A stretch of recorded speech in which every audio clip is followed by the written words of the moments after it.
Ya, pemirsa, Anda kembali bersama kami dalam IDX First Session Closing. Di segmen sebelumnya, kita sudah sedikit mengulas begitu ya, atau membahas bagaimana kemudian daya saing produk lokal Indonesia di kancah global, terutama di tengah kondisi saat ini, di mana ternyata digitalisasi menjadi satu langkah utama yang memang harus dilakukan dan mutlak tidak bisa ditinggalkan begitu, sehingga ini menjadi satu hal yang perlu dibangkitkan kembali untuk bisa bergerak ke arah digital lebih cepat. Tapi sebelum terlalu jauh ke sana, pemirsa, saya juga ingin mengajak Anda melihat bagaimana sebetulnya potensi ekonomi Indonesia, terutama dari sektor ekonomi kreatif yang juga merupakan salah satu sektor yang menyumbang cukup banyak kepada produk-produk lokal Indonesia dan tentunya yang bisa bersaing di kancah global. Sebelumnya saya ingin ajak Anda terlebih dahulu bagaimana kemudian target dari sektor ekonomi kreatif bagi perekonomian Indonesia, terutama di tahun 2020. Kita ke grafis pertama, pemirsa, di mana ini terlihat target kontribusi dari ekonomi kreatif terhadap PDB. Yang pertama, dari sisi angka, ini 1.100 triliun rupiah ditargetkan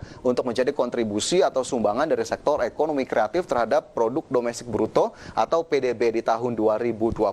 Sementara target yang kedua yakni dari sisi penyerapan tenaga kerja atau dari sisi labor, di mana penyerapan tenaga kerja ditargetkan mencapai 17 juta orang. Tentunya ini inline dengan target secara angka atau nominal yang ditargetkan cukup besar, lebih dari 1.000 triliun rupiah.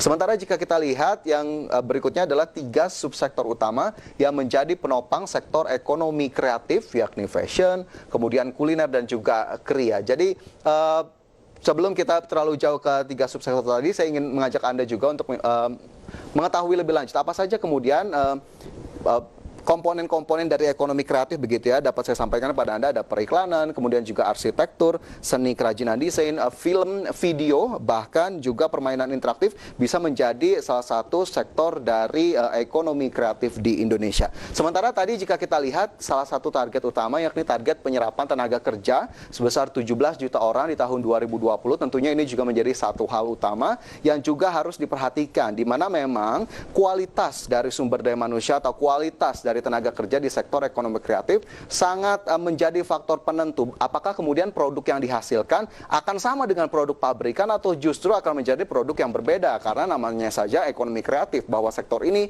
berbasis ide, berbasis pengetahuan, berbasis kreativitas, sehingga seharusnya produk-produk yang dihasilkan tidak lagi sama dengan produk-produk pabrikan, sehingga memang tingkat pengetahuan, literasi dari SDM, kemampuan dari sisi tenaga kerja mutlak harus ditingkatkan agar kemudian tidak tertinggal. Sementara itu jika kita lihat target yang cukup tinggi, 1.100 triliun rupiah di tahun 2020 kontribusi ekonomi kreatif terhadap PDB Indonesia, tentunya ini tidak menjadi hal yang muluk-muluk gitu, karena memang berdasarkan data yang dihimpun oleh salah satu lembaga riset Opus, di mana sektor ekonomi kreatif di Indonesia pada tahun 2019 sudah berhasil menyumbangkan 1.105 triliun rupiah dari produk domestik bruto Indonesia, dan ini disumbangkan oleh 17 subsektor dari ekonomi kreatif, di mana diantaranya tadi yang sudah saya sebutkan ada desain, kemudian kerajinan, film, video, dan juga berbagai macam. Apakah kemudian Anda juga menjadi salah satu pelaku usaha dalam sektor ekonomi kreatif, atau justru Anda menjadi penikmat dari produk atau jasa yang dihasilkan dari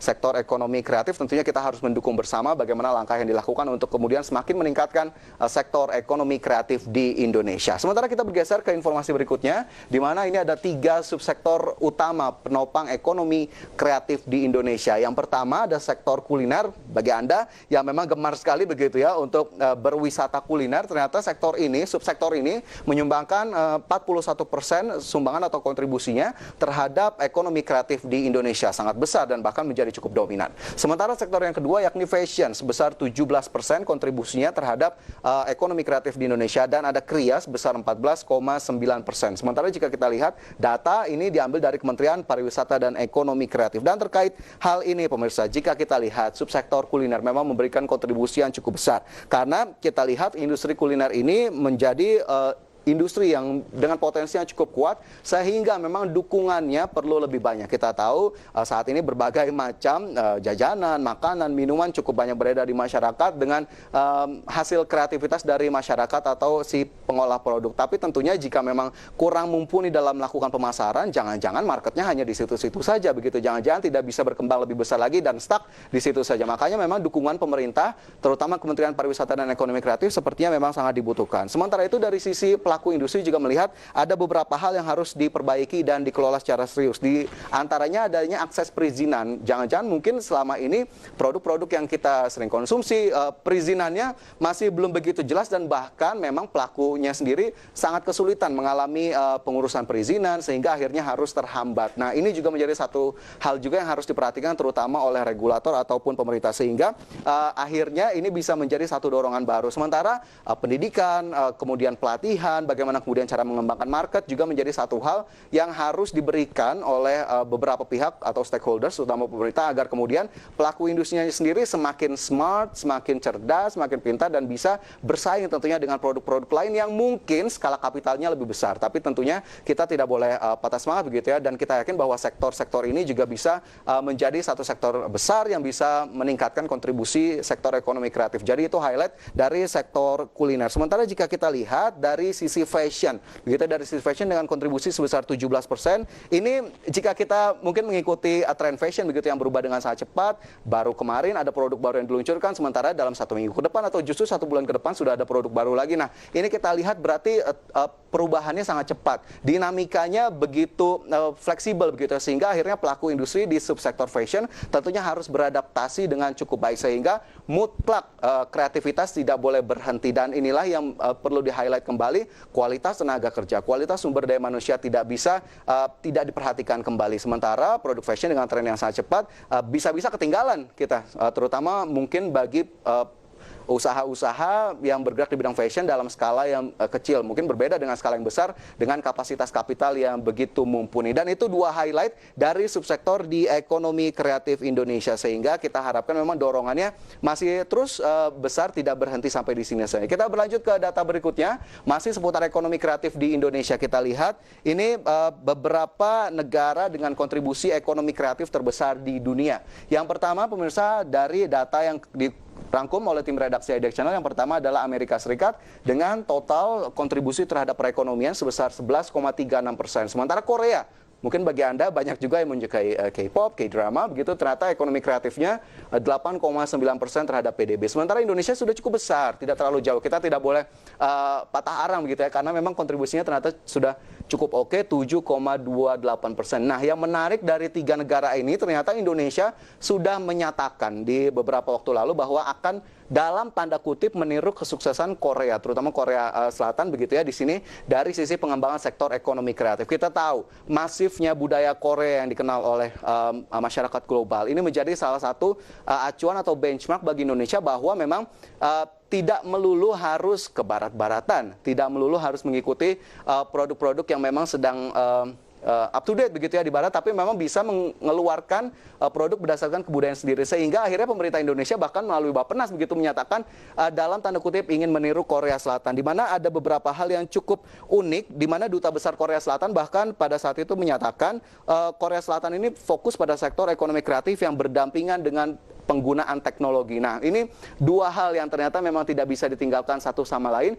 Jika ingin meningkatkan sektor ekonomi kreatif, penggunaan teknologinya juga tidak bisa ditinggalkan, sehingga dua-duanya berjalan beriringan dan tentunya menjadi dua faktor yang saling mendukung satu sama lain. Bahkan memang masifnya penetrasi dari Korea Selatan ke berbagai kanal, termasuk kanal digital, menjadi salah satu kunci utama keberhasilan Korea Selatan dalam meningkatkan ekonomi kreatif terhadap perekonomian negara mereka. Itu menjadi highlight dari slide kali ini. Sementara kita bergeser ke berikutnya, pemirsa, masih terkait dengan daya saing produk lokal, kemudian juga peningkatan ekonomi kreatif di Indonesia.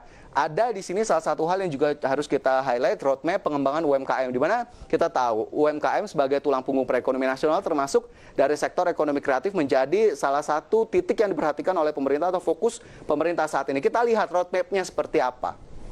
Yang pertama yakni meningkatkan ekspor UMKM, kemudian juga meningkatkan kontribusi UMKM terhadap produk domestik bruto. Nah, ini juga menjadi satu hal yang penting, di mana mungkin bagi Anda banyak yang belum tahu begitu ya, UMKM kontribusinya terhadap PDB Indonesia lebih dari 50%. Bisa Anda bayangkan, jika UMKM-nya rontok, bagaimana dengan nasib perekonomian Indonesia atau produk domestik bruto. Sehingga memang peningkatan kontribusi harus terus dilakukan seiring dengan penguatan dari sisi fundamental masing-masing UMKM di Indonesia. Sementara yang ketiga adalah meningkatkan rasio kewirausahaan, yang ini juga masih butuh upaya besar, menjadi PR yang memang masih harus terus ditingkatkan dari pemerintah sehingga masuk dalam salah satu roadmap. Sementara yang terakhir adalah meningkatkan UMKM naik kelas. Bahkan Presiden Joko Widodo juga sudah menyebutkan UMKM di Indonesia harus naik kelas, meskipun banyak pelaku UMKM yang menyatakan kita belum kemana-mana, kita belum naik ke kelas apapun, kita masih di tempat yang sama. Apakah kemudian artinya keinginan atau target pemerintah belum dibarengi dengan upaya yang begitu maksimal? Tentunya kita harus